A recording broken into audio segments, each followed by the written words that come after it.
welcome back to another story time. I hope you are all having so much fun at home with your parents and carers. I hope you're still finding lots of things to do. I hope you're enjoying all the weekly challenges and all the phonics sessions that we've been doing. Make sure you're giving all the videos a big thumbs up.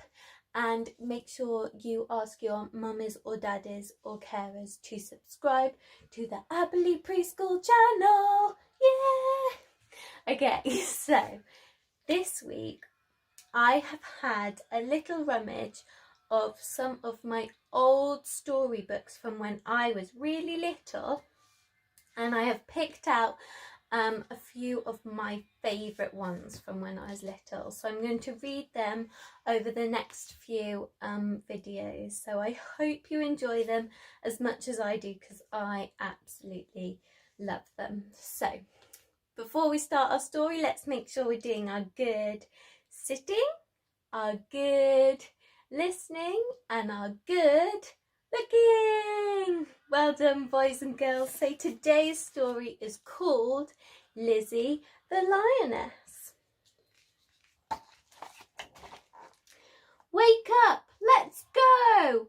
The big lions were tired after a long night, but busy Lizzy, the littlest lion, could not hold still. Let's play, I'm hungry. Look, there's a beetle. Let's chase it! Lizzy bolted into the day. Busy Lizzy bolted everywhere. Lizzy loved to hide low in the grasses and then pounce right on top of her friends. She climbed the tallest rock and watched her shadow as it stretched across the African plain. She thought, one day I will be big like the other lions. Just like you, lion cubs learn by playing.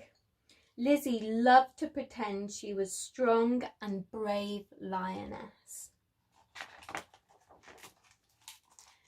Lizzy didn't want to just play brave. She wanted to be brave like everyone else. But because she was little, all she ever heard was, "Be careful! Don't climb too high," an aunt warned. "Watch out for that crocodile," her older cousin yelled. "Stay within the circle of acacia trees, Lizzy," her mother purred. Lions live in family groups called prides. Each day, Lizzy's pride walked its land to make sure it was safe from baboons and hyenas. Busy Lizzy wanted to go too, but she had to stay behind to nap with Nana under the acacia trees because Lizzy was still too little. "We will be back soon," her mother said, but soon never felt soon enough. "I want to go," Lizzy grumbled to Nana. "I'm tired of being little." Sometimes Lizzy napped, other times she didn't. There was too much to explore. As she inched away, Nana would say, "Hold that tail up so I can see where you are at all times." Lizzy climbed the trees, danced with the butterflies and played with the turtles that sunned themselves on the riverbank. Oh, how nice.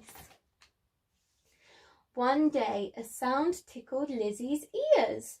It was like the stream when the waters moved swiftly after the rains, but different. It reminded her of the call of the night birds.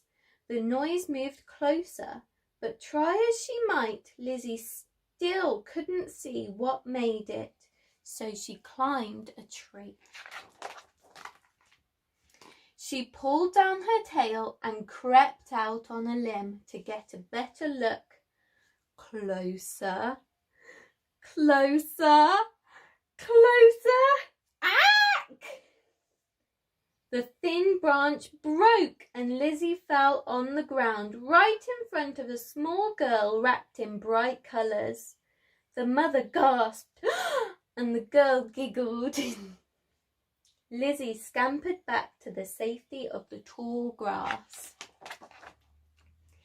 Day after day, Lizzy peered through the grass and watched the girl with her mother. They filled the air with the sound of their laughter and songs. She is little like me, thought Lizzy, and walks the land with her mother, just as one day I will walk with mine. One day, Lizzy heard a different sound, one that frightened her. It was crying. A dangerous troop of baboons surrounded her friend, and the girl's mother was nowhere in sight. Dear God, please help me, the girl prayed. Lizzy wanted to be brave and help, but she knew the baboons were bigger and more powerful than she was. In that moment, Lizzy really hated being little.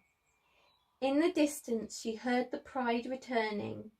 Even though Lizzy was too little to fight the baboons, she wasn't too little to ask for help. Swoosh!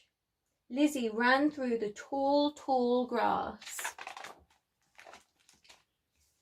Lizzy found her family under the acacia trees. The girl on the other side of the grass is my friend, and the baboons are taking her. She needs our help, Lizzy cried out. As fast as the wind, the lions rushed through the grass and surprised the circle of angry baboons. Her father's mighty roar shook the jungle.